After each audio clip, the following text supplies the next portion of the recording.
Assalamualaikum warahmatullahi wabarakatuh. Alhamdulillah, kali ini aku masih bisa share ke teman-teman semua. Teman-teman gimana nih kabarnya? Mudah-mudahan memberikan kesehatan dan kebahagiaan setiap harinya ya. Amin amin ya Allah ya rabbal alamin. Nah teman-teman, kali ini aku mau share kegiatan aku. Nah sekarang ini aku lagi ada di Nagreg, ziarah ke makam mamahnya mama aku atau nenek aku ya, bareng keluarganya mama. Nah, seperti biasa, ini aku mau beres-beres dulu. Kemarin aku itu pergi ke rumah mama, nginep di sana 3 harian. Terus ini aku udah pulang selang berapa hari, dan seperti biasa ngelakuin rutinitas sehari-hari ya teman-teman. Ini aku mau beresin dulu seperti biasa kondisi rumah yang super duper berantakan.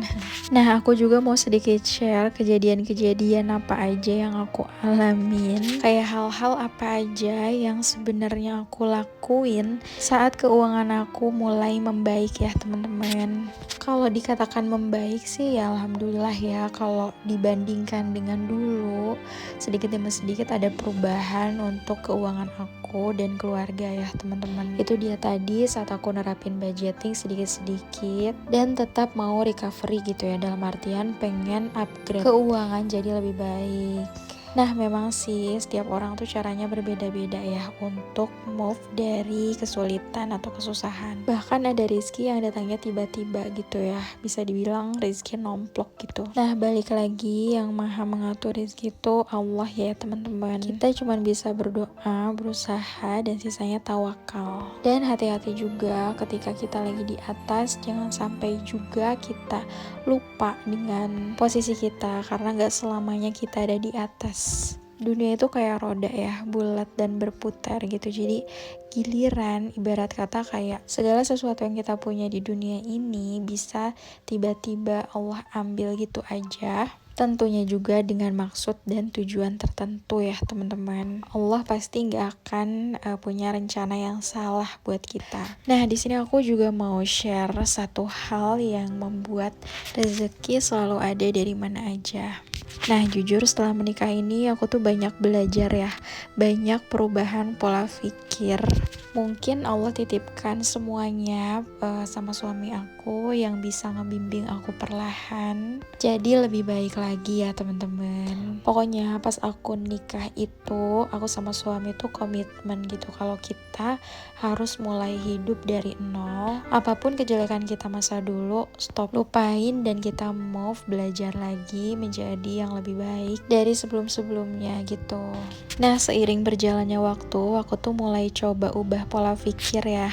Aku coba buang pikiran-pikiran negatif dan mulai coba lembaran yang baru gitu. Selang beberapa minggu aku menikah, aku langsung mikirin aku pengen punya anak, dan emang cita-cita aku waktu itu pengen jadi ibu rumah tangga. Nah ternyata lewat 1 bulan 2 bulan aku tuh belum dikasih momongan juga ya, aku belum hamil. Tapi di situ aku ngerasa bertanya-tanya gitu, padahal kan baru seumur jagung ya aku nikah, baru sebulan aku udah kepikiran dan mikir berbagai macam hal negatif. Tapi selang 1 bulan di situ aku udah mulai coba ubah mindset, terus sambil ikhtiar juga berdoa. Terus aku serahin aja semuanya sama Allah, aku percaya sama Allah kalau Allah itu pasti ngasih aku anak di waktu yang tepat. Dan alhamdulillah selang 1 bulan itu aku positif hamil. Nah teman-teman gak kerasa banget ya tadi aku cerita-cerita sambil beres-beres. Nah sekarang ini aku mau silaturahim dulu ke rumah keluarga besarnya bapak di Ciamis. Nanti aku bakal share tipis-tipis juga hal-hal apa aja sih yang ngebuat Rizky tanpa sadar bakal selalu ada dan mengalir dari mana aja. Nah ini aku udah nyampe di Ciamis. Ini di rumah uak aku ya, suasananya bener-bener asri dan masih sangat asri banget. Karena daerah uak aku itu bener-bener di pedalaman banget gitu. Tapi kalau aku berkunjung ke sini tuh rasanya cocok banget ya buat tempat niis kalau bahasa Sundanya mah. Nah di sini aku lanjut ke rumah uak yang berikutnya, dan lumayan banyak anak kecil juga. Kerasa asing gitu karena baru pertama kali Zea sama Zain dibawa ke sini, dan alhamdulillah sedikit-sedikit masih bisa silaturahim.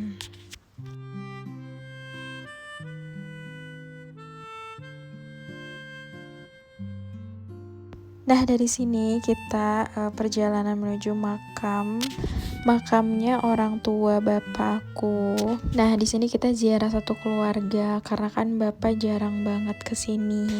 Nah, jadi di sini tuh makamnya orang tua bapak aku. Ini makamnya lagi pada dibersihin dulu ya. Ini aku bertahun-tahun gak kesini.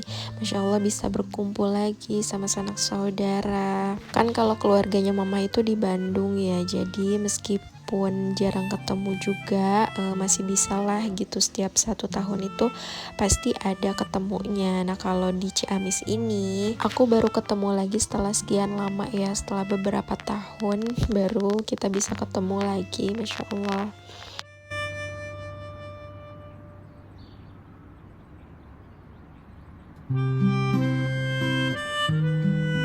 Nah, sepulang dari makam ini bapak langsung murak dewegan cenahnya karena pulang dari makam itu lumayan kehausan ya kita. Ini Zain juga seneng makan kelapa disuapin sama neneknya.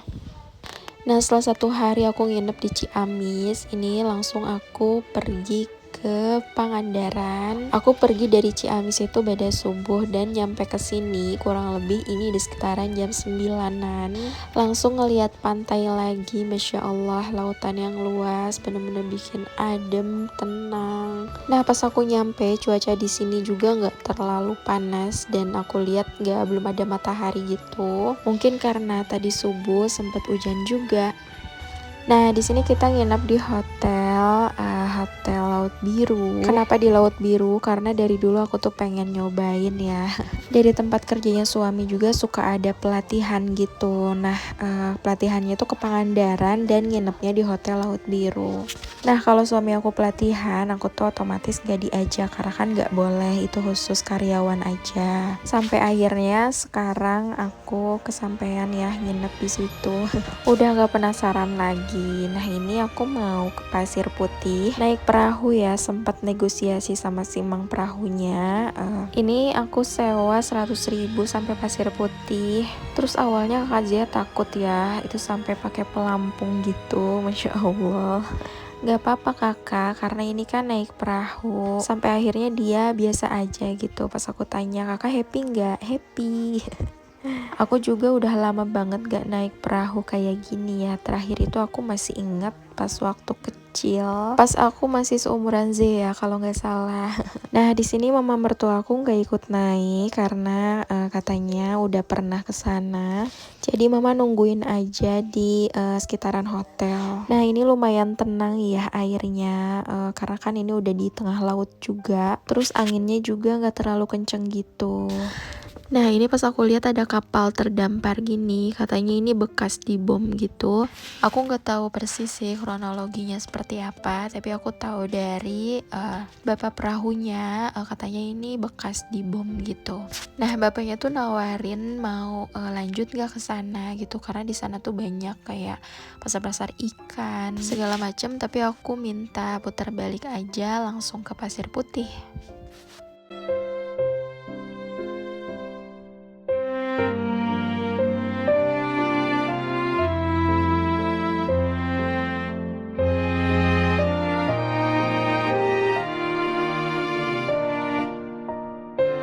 Nah, di sini udah sampai di Pasir Putih. Di sini tuh nggak ada apa-apa sih, cuman pasirnya putih, bagus untuk spot foto-foto gitu. Terus kesini tuh jangan bawa makanan ya, karena banyak monyet berkeliaran. Tapi mamaku tuh bawa 1 keler cemilan gitu. Taunya ini pas santai-santai kayak gini, makanan mama aku diambil sama monyet. Pokoknya kalau kesini tuh jangan bawa makanan, karena monyet-monyet pasti ngambil makanan kita. Nah, aku mau sedikit share lagi hal-hal apa aja yang buat Rizky itu selalu ada dan tanpa sadar Allah mudahkan ya. Nah, waktu itu kan aku pernah di posisi masih bekerja gitu. Nah, karena satu hal dan yang lainnya, suami aku minta aku untuk resign gitu kan. Awalnya sih aku ragu gitu ya, apakah nanti kalau resign bakal terpenuhi nggak kebutuhan dan segala macem, banyak banget pikiran negatif aku. Tapi di sisi lain juga juga cita-cita aku memang menjadi ibu rumah tangga ya, yang ngurusin anak di rumah. Nah, ketika itu aku coba ubah mindset aku bahwa aku tuh pasti bisa dan aku pasti mampu diem di rumah. Bener-bener jadi ibu rumah tangga yang 100% gak punya penghasilan. Nah, dari situ aku resign dan bener-bener kerasa kalau apa yang suami aku dapetin itu bener-bener aku nikmatin, aku syukuri, alhamdulillah gitu. Dan kerasanya tuh selalu cukup. Bahkan di keadaan yang lagi diuji pun, alhamdulillah Allah selalu cukupkan. Waktu suami aku kena tipu itu, aku kan bener-bener ngejual semua mas kawin aku yang sekarang tinggal sisa cincin aja, Masya Allah. Tapi dari situ alhamdulillah ada suatu pelajaran yang bener-bener bikin kita semakin belajar ya buat menghadapi rumah tangga ini. Nah, dari hikmah kejadian itu suami aku jadi lebih terbuka lagi soal keuangan. Nah, ketika itu hal yang aku gak pernah dapetin selama ini adalah Allah mampukan aku untuk merasakan ketenangan hidup. Dari situ Allah sedikit-sedikit beri kemampuan aku untuk sedikit-sedikit menenangkan hati, untuk selalu merasa cukup dan mengambil hikmah di setiap kejadian. Yang sampai akhirnya terbuka banyak hidayah untuk kehidupan aku sendiri dan keluarga aku. Nah, di situ aku pikir ini adalah rezeki yang benar-benar sangat berharga ya. Bisa dibilang ini rezeki yang paling tinggi dalam hidup. Nah, ini beres dari pantai, anak-anak minta berenang, tapi aku nggak berenang di sini karena cuacanya udah panas banget. Ini aku nyampe kolam renang sini jam 11 mau ke setengah 12-an. Tapi ini anak-anak happy banget ya. Nah, saatnya room tour kamar hotel. Jadi di sini kamar aku sama orang tua aku beda jauh ya. Aku di gedung yang baru karena pas aku booking pada penuh gitu ya. Jadi aku kebagian di kamar yang ini. Nah, untuk harga satu malamnya di sini kisaran 700 sampai 800 ribuan untuk kamar yang aku tempatin ini. Harganya memang lumayan ya, tapi di sini aku dapat view sunrise dan bisa ngelihat ke pantai barat gitu. Di sini juga kasurnya twin ya, ada 2 kasur. Aku sengaja sih ini untuk anak-anak aku, tapi ternyata anak-anak malah seneng nginep di kamarnya orang tuaku. Kamar di sana itu family room, jadi ruangannya luas, anak-anak bisa lari-larian gitu. Nah, ini untuk view pantainya, view pantai barat. Ini aku di lantai 5 apa 6 ya, pokoknya ini tinggi banget dan bisa sampai kelihatan view-nya dari ujung ke ujung. Nah, untuk balkonnya sendiri, ini balkonnya kecil ya, mungkin sengaja dibikin seperti ini karena biar safety juga ya untuk anak-anak. Tuh, Masya Allah pas aku bukain indah banget pokoknya, sejauh mata memandang. Ini lautan luas yang lepas, pokoknya betah banget deh kalau rumah di sini tiap hari ngeliatin lautan yang luas ini.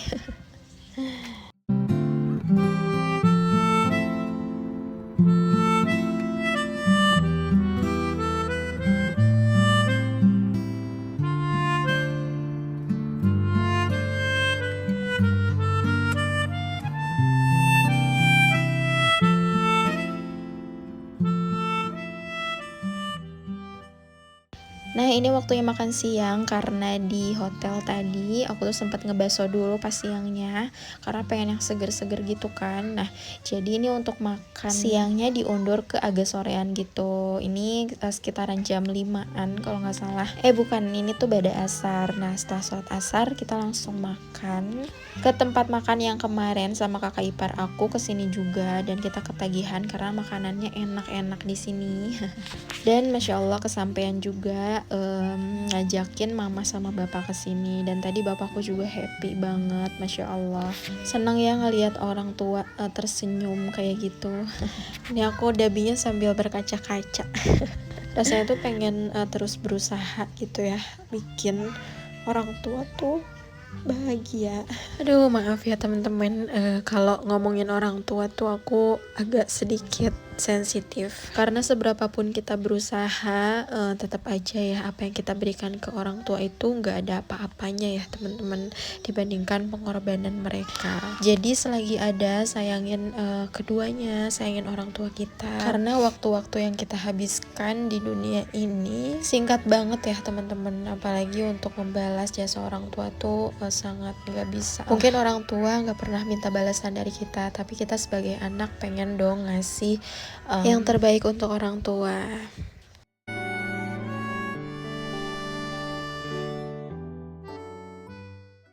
Nah ini kebesokan harinya, karena tadi subuh itu hujan ya teman-teman. Jadi sunrise-nya masih malu-malu gak muncul, ketutupan sama awan. Ini suami aku disuruh olahraga pagi tapi dia malah joget-joget kayak gini. Masya Allah, karena suami aku tuh jarang banget ngebanyol ya, dia tuh orangnya serius banget. Jadi ngelihat gitu aja aku ketawa-ketawa gitu ya teman-teman. Nah aku tuh sengaja ya bikin video ini agak lebih panjang gitu karena aku juga mau saving video ini di YouTube aku. Jadi mohon maaf kalau ada teman-teman yang ngerasa bosan ngelihatnya, boleh di skip aja ya.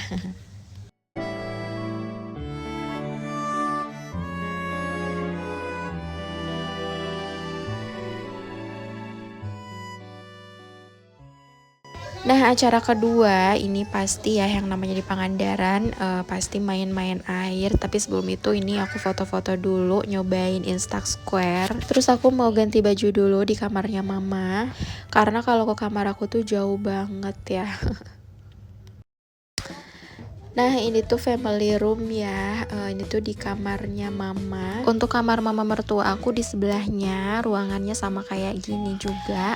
Nah ini seperti biasa untuk toiletnya seperti ini, lumayan luas ya. Nah untuk family room ini di 1.200.000, lagi ada promo gitu jadi 900.000. Terus kayak orang tua aku juga gitu, aduh ngapain mahal-mahal, sayang banget uangnya. Tapi nggak apa-apa, aku bilang ini kali-kali aja kok gitu. Mumpung ada rezeki lebih juga. Nah ini untuk kasurnya ukuran king, ada 2 ya. Jadi sebenarnya kamar ini tuh bisa cukup untuk 4 orang sampai 6 orang gitu. Terus balkon di luarnya juga itu lebih luas ya teman-teman. Nah pas keluar balkon itu kita langsung ngeliat gedung yang baru. Nah jadi sebenarnya suami aku tuh di bulan ini ke Pangandaran 2 kali ya. Karena emang jadwal kita ke Pangandaran itu udah direncanain dari pas lebaran. Cuman keundur-undur gitu karena satu dan yang lain hal. Yang akhirnya baru sempat pergi di bulan ini. Nah di minggu kemarin suami aku ikut pelatihan di tempat kerjanya, sama di hotel itu juga ya teman-teman. Nah dan untuk kedua kalinya ini suami aku ke Pangandaran lagi barengan sama trip 2 dari tempat kerjanya suamiku.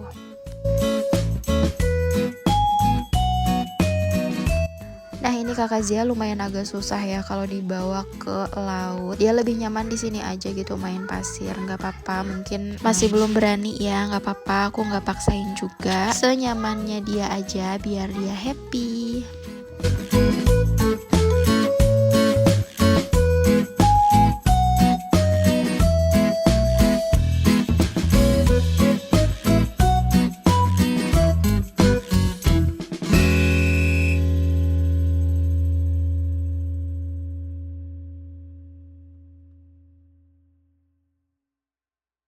Nah beres berenang ini aku mau mandi dulu dan gak lupa aku suka bawa Scarlett Whitening kemanapun aku pergi. Nah happy banget karena Scarlett mengeluarkan varian baru dari body scrub, body serum, dan body cream yaitu Charming dan Jolly yang sudah dapat diorder di official shop Scarlett.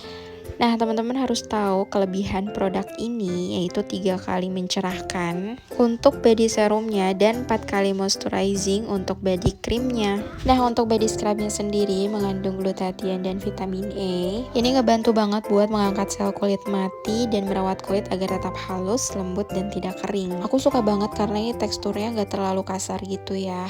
Nah sekarang aku mau mandi dulu pakai scrub dari Scarlett Whitening ini.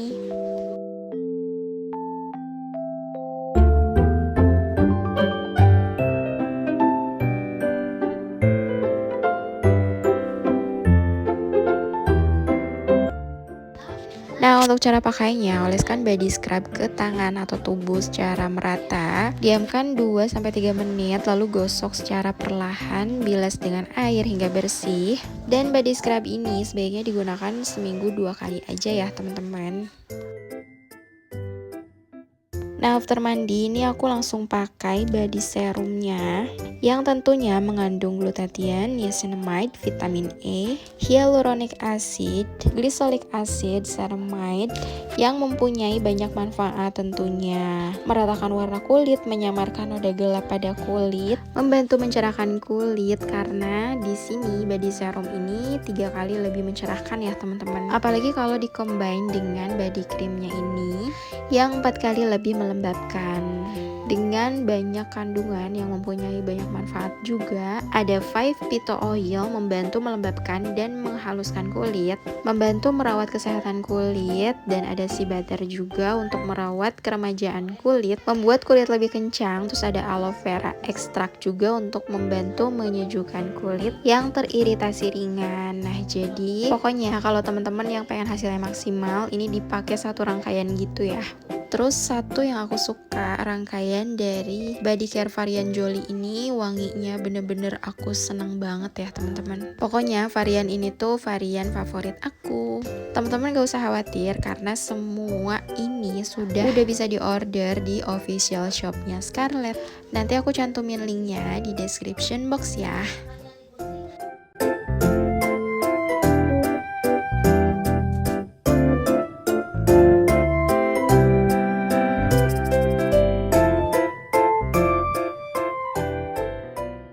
Nah, ini aku siap-siap mau check out, tapi aku pengen ke lantai atas dulu buat foto-foto. Tuh, teman-teman bisa lihat sendiri, Masya Allah, di sini kelihatan banget ya lautan yang luas. Nah, ini di lantai 7 dari hotel ini, udah bisa ngeliat pemandangan lautan yang bener-bener luas, Masya Allah. Nah, kesimpulannya dari apa yang aku share tadi, ketika kita ubah mindset bahwa kita mampu, bahwa kita bisa melalui semuanya tanpa harus merepotkan orang lain, minta pertolongan sama Allah gitu, dan alhamdulillah semuanya dimampukan. Mampu di sini dalam artian bukan diberi kelimpahan harta ya teman-teman. Sebenarnya itu adalah bonus ya, tapi yang paling penting di sini adalah ketika Allah mampukan hati kita untuk bisa lebih bersyukur, bisa lebih sabar, dan yang paling penting selalu merasa cukup dengan apa yang kita terima. Example kayak dagangan kita lagi sepi, terus tiba-tiba job kita lagi berkurang gitu. Coba deh tanamkan mampu dalam diri, meskipun jawaban Allah tuh nggak sesuai sama harapan kita. Harapan kita kan jualan kita akan semakin laris. Tapi di balik itu Allah punya rencana lain. Di antaranya Allah mampukan kita untuk terus bertahan. Contohnya bertahan dengan keadaan dan selalu ada hati yang merasa cukup. Nah, dari situ kalau teman-teman bisa melalui itu semua, insya Allah bonusnya nggak main-main. Nah, itu dia sedikit sharing dari aku. Alhamdulillah masih bisa sedikit sharing di tengah liburan aku ini. Aku tidak ingin penilaian dari manusia ya teman-teman. Aku sharing kayak gini hanya untuk bisa diambil pelajaran baiknya buat teman-teman semua. Nah, ini dari tempat kerjanya suami juga udah pada check out dan ketemu di lobby ya sama rombongan dari kerjaannya suami. Nah, segitu dulu video dari aku. Mohon maaf kalau videonya kepanjangan. Jangan lupa di like, comment, subscribe. Wassalamualaikum warahmatullahi wabarakatuh.